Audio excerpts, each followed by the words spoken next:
How you doing, people? Welcome back to another ESO build video. Today is a brand new update on the ever popular Lazy Sorc. The most popular and easy to use build in the world has been flipped on its axis to allow those of you to expand on your skill set that you've already built up on. And at the same time, you've now got so much stamina you won't keep getting caught in those stuns. So if you want to see more of this, stay tuned. It's coming right up.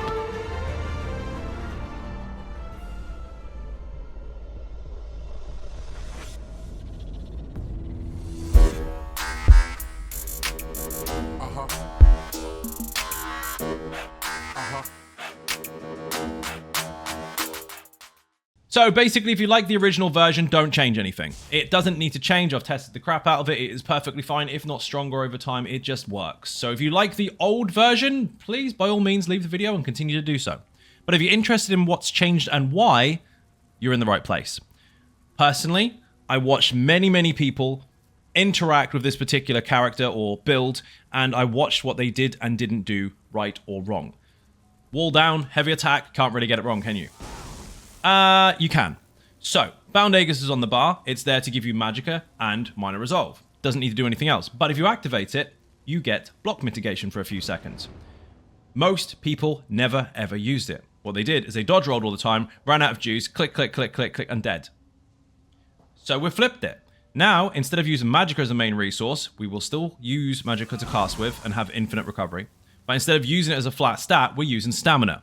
That now creates two benefits. One, the blocking, the dodging, the sprinting, the CC stuff is really easy to manage. You will be absolutely fine forever. Two, Bound Aegis goes away. Bound Armaments comes in. Now, before people weren't pressing it, but this particular skill flashes when ready. So that will encourage people to press it. And if they do, they will be rewarded with more damage. So, we've gained loads more ability when it comes to CC situations. We've gained extra damage. We've altered our stats to support the whole thing, and we're faster. We've got crit damage, etc, etc. But the one other thing that would be the problem is we don't have Minor Resolve, because Aegis has it, and Bound Armaments doesn't. Well, we've got a banner, which also gives us that buff. So, everything that was a problem is no longer a problem, and you now do more damage. So we're going to go straight into the bloody gear, and then you can find out what we're using. If you want to know exactly how this works and why, stay tuned for the rest of the video, but the gear is coming up first. So, you saw that already, bit of a spoiler. Lightning Staff of the Sergeant is still in. Extra health recovery, and extra weapon and spell damage. Promotes everything we're doing for survival and damage. If you wind up a heavy attack, you will add a stack to a buff on the end of your bar, which will stack 4 times. It will give you 645 extra damage to your heavy attacks per stack. So if you just hold heavy attack and continue to hold heavy attack and constantly do damage, this will inevitably stay up. But if you stop doing any heavy attacks for at least 5 seconds, you will lose it. So keep heavy attacking. Bear in mind, you can lightly wind this up at the beginning of a fight by slightly channeling a heavy and then letting go, and then slightly channeling and letting go again to build it up to 4 and then just continue. Or you can just hold heavy and just go. That is also on the jewelry on 2 pieces, with Bloodthirsty on all. And yes, we've taken advantage of weapon and spell damage and stam recovery as a glyph. You can use the one with mag recovery if you like, but mag recovery is already covered. We just heavy attack. We get it back. It's easy. Stam recovery isn't going to come back on its own. We need to have that bonus. That will help you in CC situations and all sorts. Now, we do also have the Oakensoul ring, which will give you Minor Berserk, Minor Courage, Major Brutality, Major Sorcery, Major Prophecy, Major Savagery, Minor Force, Minor Protection, Major Resolve, Minor Mending, Minor Fortitude, Minor Intellect, Minor Endurance, Minor Heroism, Minor Slayer, Minor Aegis, and Empower. All of those bonuses are with you 100% of the time, and that is also Bloodthirsty. Now, we have chosen a banner very specifically. Nearly every single buff available is on this ring already, but one. The one that we didn't have, which I've now plugged. The other piece you want on the chest. So 5 pieces. 2 is a staff, because it counts as 2 pieces being a 2-handed weapon. 1 on the chest, which is heavy. You want a Magicka stamina glyph on this, actually. That's wrong. And then you want to make sure that these are on the jewelry. So 2 jewelry, 1 chest, 1 staff. Bear in mind, flame glyph if you have a DK in your room, because then you can do more damage from flame and burning. Poison if you don't, because then that way you still have a proc, you still have damage over time, but the poison status actually promotes execute damage, and that is on par with this if you were to have a DK in the room using flame. Their damage is equal depending on the situation. So maybe have 2 staves and have 1 poison, 1 flame. Anyway, the other set is deadly. I know it sounds boring, doesn't it? No, it's really, really good actually, because not only does it promote your heavy attack channel, but it also promotes the pop at the end of the heavy attack because it's a channeled skill and damage over time combined. But it also promotes your wall of elements. It boosts that. It helps towards your pet as well, i.e. your ultimate. And if you were using Dawnbreaker, it helps towards that. It helps towards pretty much everything we're doing except for one skill. That one skill is a unique one on its own, but we do have a buff in our skill set to promote extra damage for that, as well as the passives for the lightning stuff. So they all interlock eventually. Deadly on the other version of the Lazy Sorc is not going to outperform Infallible Aether. It doesn't even come close to it. But on this particular version, it does. So, Deadly and Sergeant. Obviously, Slime Craw Light Shoulder, because that is the highest crit bonus you can get from one piece if you don't include Mythics, but you can only use one Mythic at a time. So, 1 Slime Craw Shoulder in Light. Deadly is all medium, so that's 5 medium, and Sergeant is heavy. So we've got Undaunted 5-1-1, and we've also got the extra bonuses from the individual armor types. So, that's pretty much it. That's all you need to do. Stamina on absolutely everything, because we are going for stamina. Mundus Stone-wise and food, we are using, of course, the Thief Mundus Stone, and we're using flat stamina, flat health food. Do not use Tri-Stat. It's a waste of bloody time. You get less damage and less health. Flat health and stamina food. That will give you 5.3k health and 4.9k stam. I know it says 0-0. It's a bug. It's been there forever. Now, I'm not going to show you the stats on purpose. So for those that are confused and go to the comment section and go, you didn't even show the stats. You forgot. You're a bad creator. I'm doing this to help you. There are bonuses in this game that do not exist in the stat sheet. And with experience, I've been doing this for the last 8 years, I have noticed a pattern and a trend. And that is that people will try to put any set they can on in order to match those stats and think that that will work. Wrong. If you match the stats, sure, the stats are the same, but the rest of the build doesn't function as intended. A brief example of that is the fact that this particular set increases your damage over time and channeled effects by 15%. If you match those stats, congratulations, but that particular bonus doesn't show in the stat sheet. So if you use a completely different set, you're losing that bonus. It doesn't show. The same with this, the Sergeant set. That will increase your heavy attack damage, but those stacks don't show in your stats. So again, there are bonuses that do not show in your stat screen, and people that try to match that screen miss out on all this stuff. So it's irrelevant. If you put all the gear together correctly, your stats will equal anyway. So stop trying to wiggle it, stop trying to make it happen by substituting things that aren't necessarily useful, and just put the correct stuff on. It's really that simple. Anyway, skills.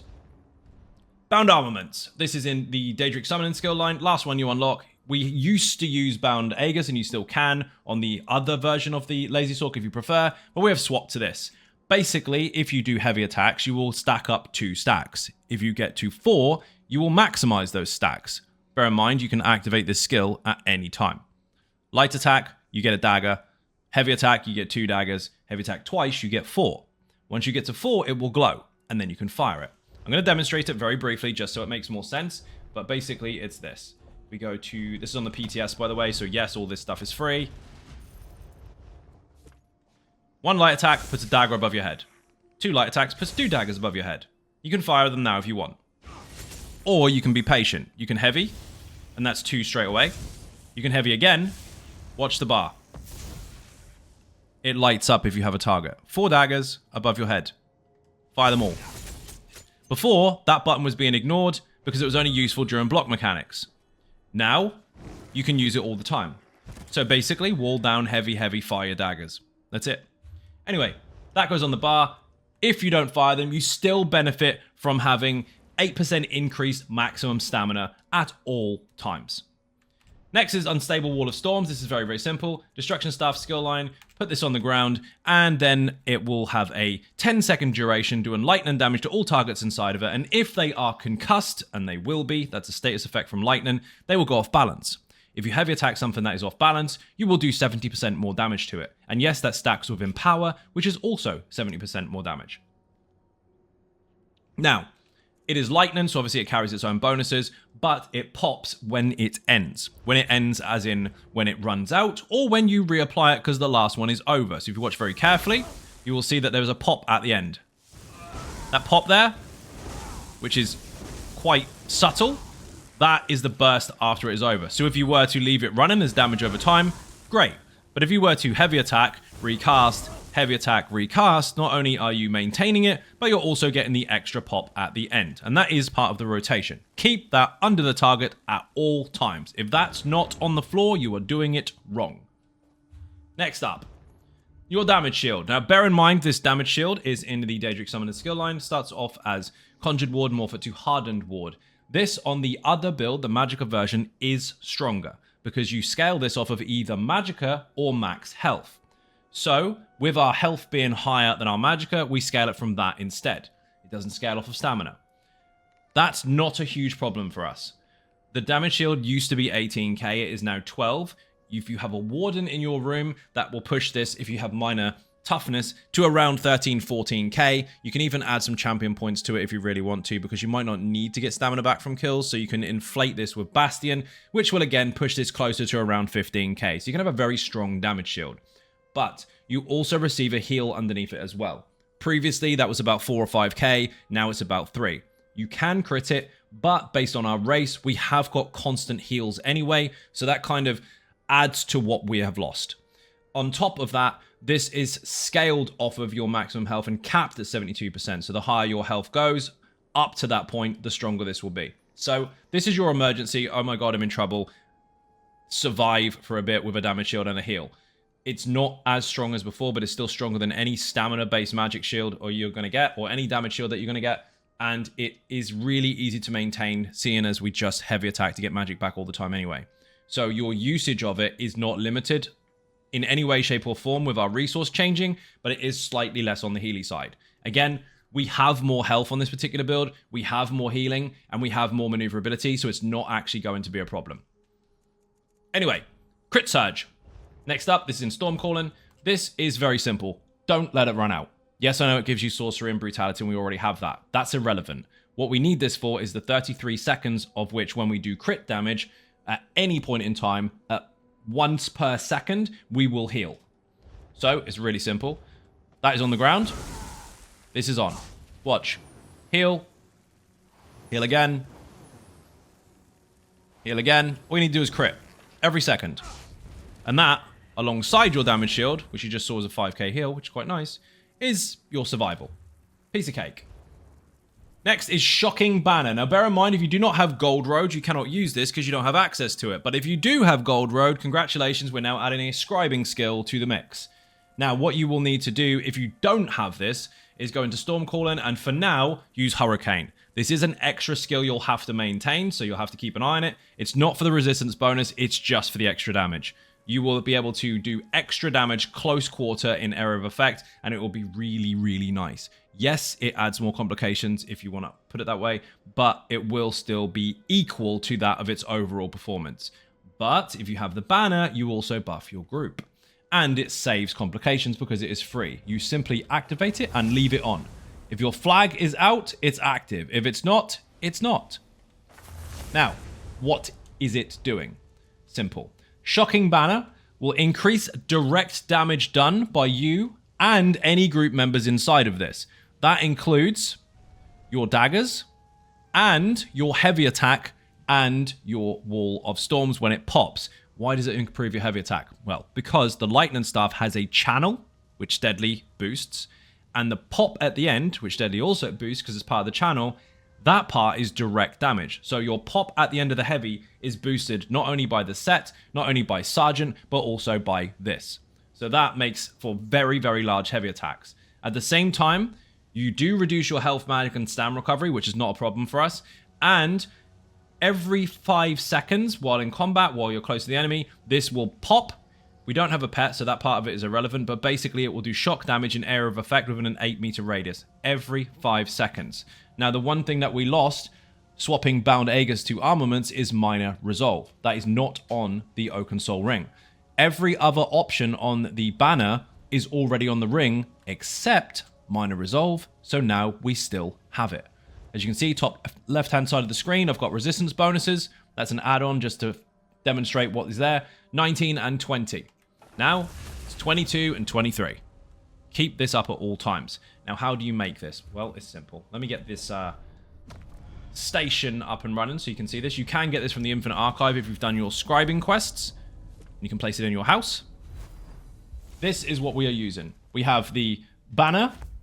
We've used shock damage for the direct damage, and the negative effect comes with it. Class mastery for the shock in area of effect, and of course, resolve for minor resolve. When it comes to ultimates, we're using the Greater Storm Atronach. However, this has multiple different stack and bonuses. The pop at the end of the hits usually can trigger from direct, including the landing as well, that's direct.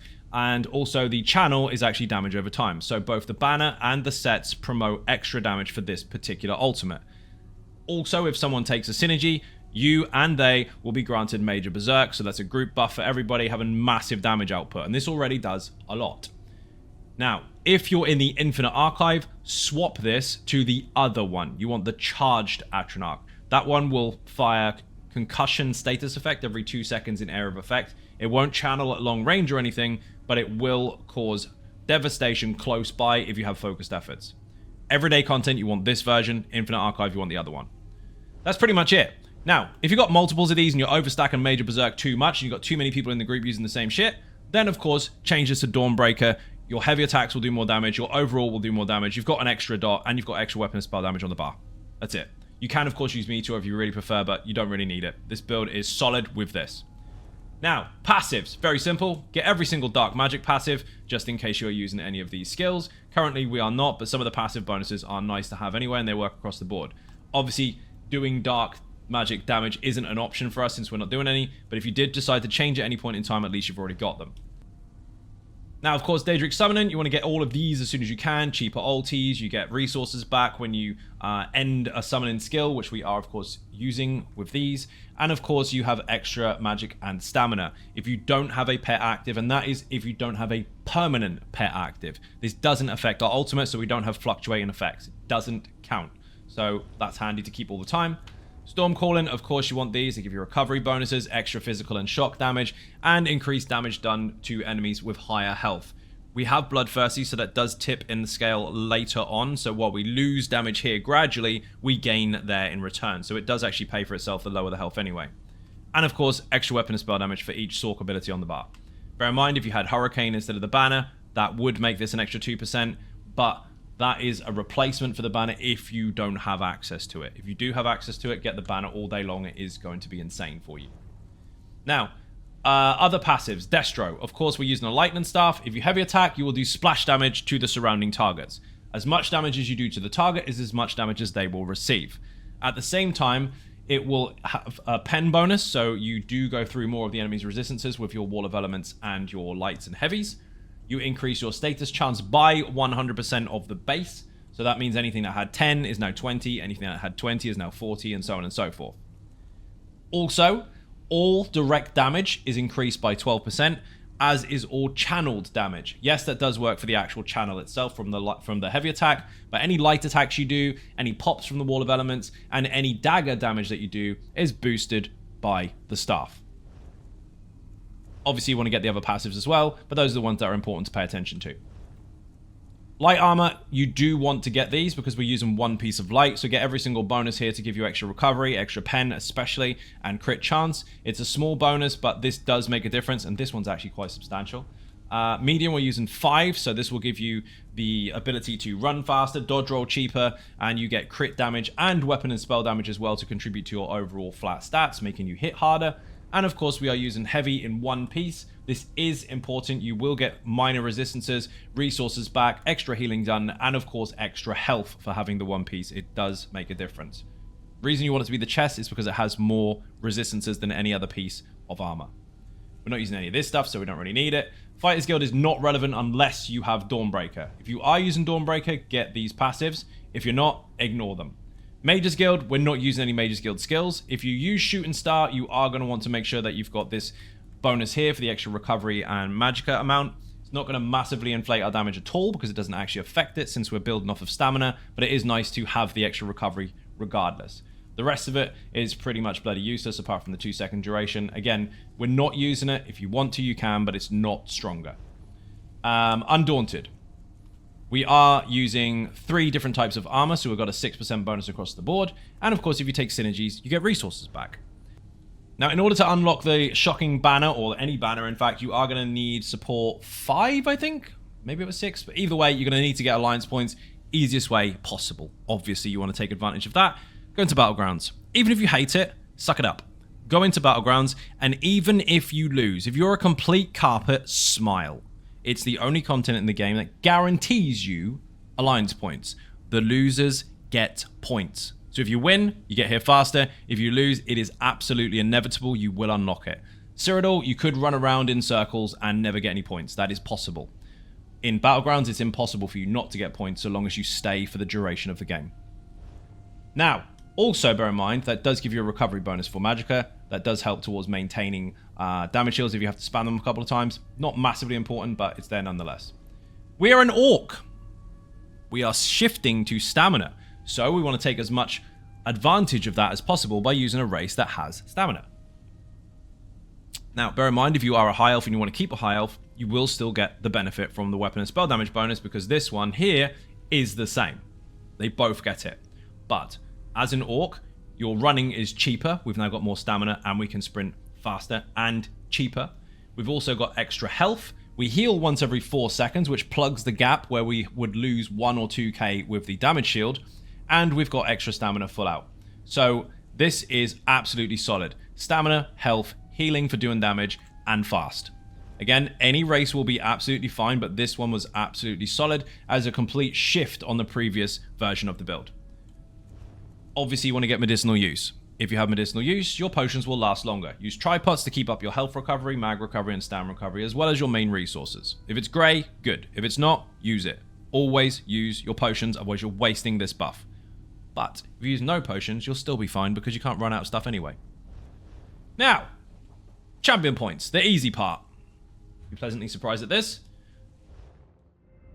So, get these bonuses here. They are passive. You can keep them forever and ever and love them very muchly. But the most important thing is unlocking your slottables. So you want some points into here, 10 in fact, and then you want to put 10 points into here. If you can unlock all these as soon as possible, that would obviously be ideal, but I will encourage you to get the 4 slottables as soon as you possibly can over these. So 10 in here unlocks these.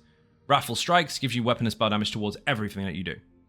This will give you Backstabber, so if you're behind the target, you'll have 10% increased critical damage.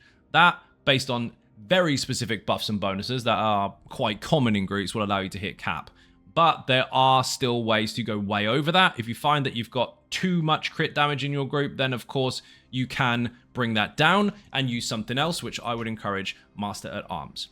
However, everyday use Fight and Finesse. That will give you an 8% bonus. But if you are standing behind the target, then use this and get a 10% bonus. There's only a 2% crit damage bonus in it, so it's not massively game-changing either way, but the situation will warrant which one you use. Again, if you have found in your comprised groups that you have way too much crit damage on offer, and you have gone over the 125% cap, swap it for Master at Arms. You'll get more out of your heavy attacks and daggers.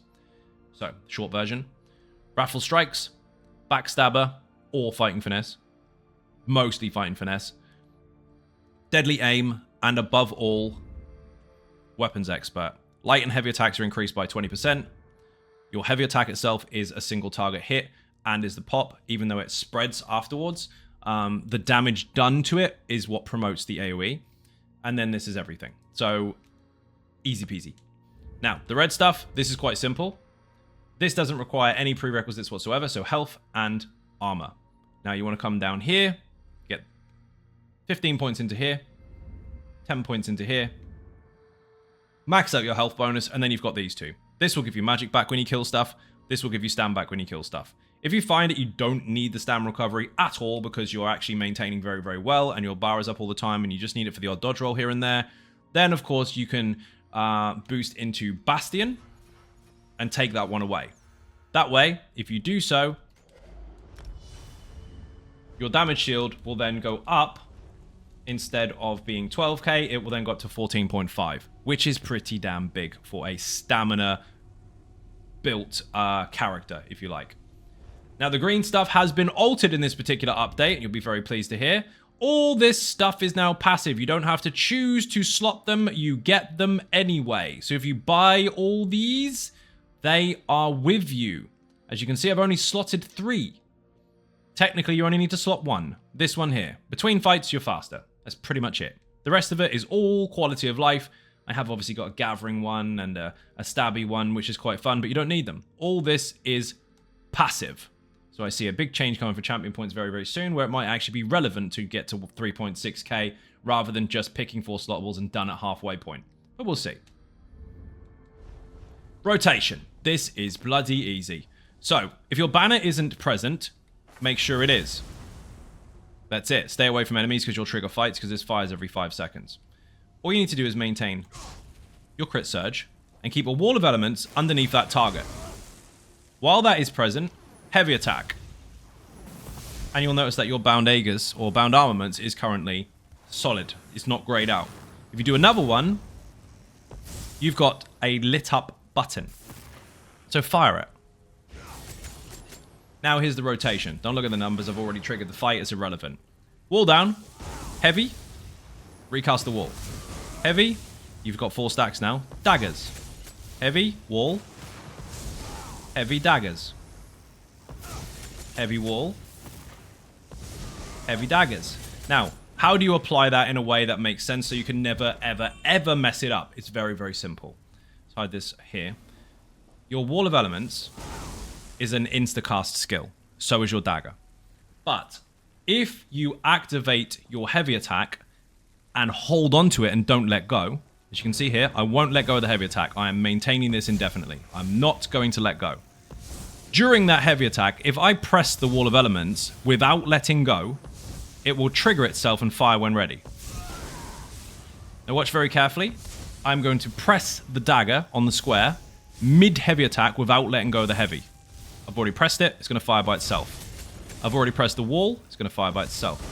I've already pressed the dagger. It's going to fire by itself. You can hold heavy attack and go wall, daggers, wall, daggers, wall, daggers. Very, very slowly pace it and fire them while a heavy is channeling, and it will fire when ready on exact global cooldown. You will never, ever mess it up. You don't have to worry about doing a whole heavy and then waiting and then firing a skill and then holding it again and waiting and then you don't need to do it.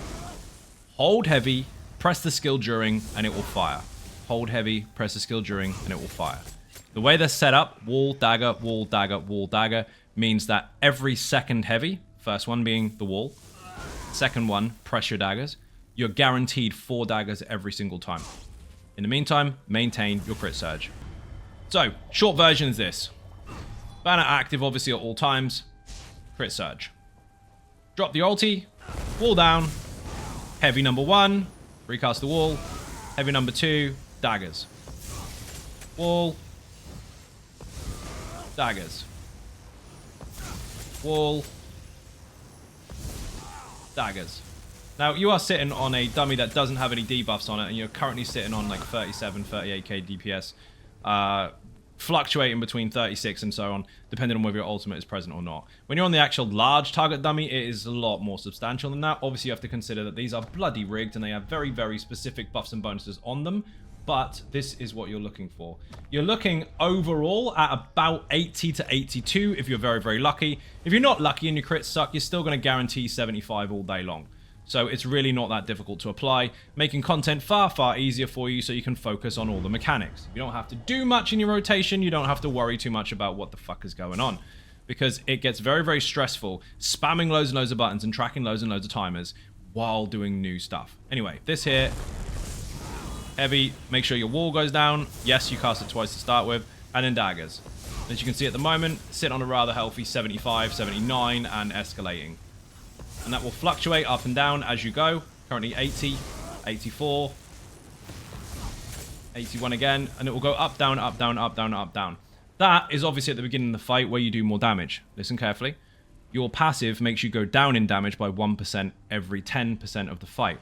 But Bloodthirsty times 3 actually elevates that even more so. So when it gets to 90 and it starts dipping, this pushes it back up again. Your execute will be higher than your initial consistent amount of damage. So if you are lucky with your crits, you're looking at most between 82 and 85, but on average between 80 and 82. It's not 130k DPS, and it's not meant to be. You don't need that for any content in the game. Is it fun? Sure. Is it going to be a glass cannon? Yes. This is designed to be balanced with really easy to use rotations and really easy to acquire equipment. It's not difficult in the slightest, and you'll get everything in the game done with it. So, the final part of the video is going to be fashion, obviously. And I don't have a fashion place. Why do I not have a fashion place? This is on the PTS, so everything is free. You're gonna love this. Looks like an ordinator on, well, on a pay rise. Anyway, equipment. This is the Doctrine Ordinator helmet, alongside a full set of Skingrad Vedette and a belt of Dramathra, but in light. Now the colors are a gold type and a red, but they're from here. So you got blood gold all the way down on number 1 for all the different armor pieces and the weapon, including the belt, but the belt is the first one in. This one is blanked out. And the red is actually the Hollowfang Cruor, or however you pronounce it. I can't pronounce it. Cruor? Posh word. Anyway, the rest is all red. Now, the weapon itself is, of course, the best staff in the game. And I know that is a really, really crap way to describe stuff when there's so many options, but let's face it, it is. This here, the Ebon Shadow Staff, is the coolest looking staff I have ever seen, and we should all have it. Expensive as hell on PC. Oh, the shoulders are slightly different. I did forget. Breton 4. Doesn't he look cool? So, hopefully that helped. Hopefully it wasn't too boring. Hopefully it wasn't too complicated. Wall down, hold heavy attack, fire daggers. Heavy attack, fire wall. Heavy attack, fire daggers. Rinse, repeat. You've now got a skill that flashes and tells you when it's ready, rather than you panicking and not using it at all. So, if you're not subscribing, obviously hit that button. It is free. And if you're not following on socials or even using the website, there are links below in the description for those. And I've got a new YouTube channel that needs some follows as well. So check the survival channel out at the bottom there. And I will see you in the next video. Thank you very much, and bye-bye.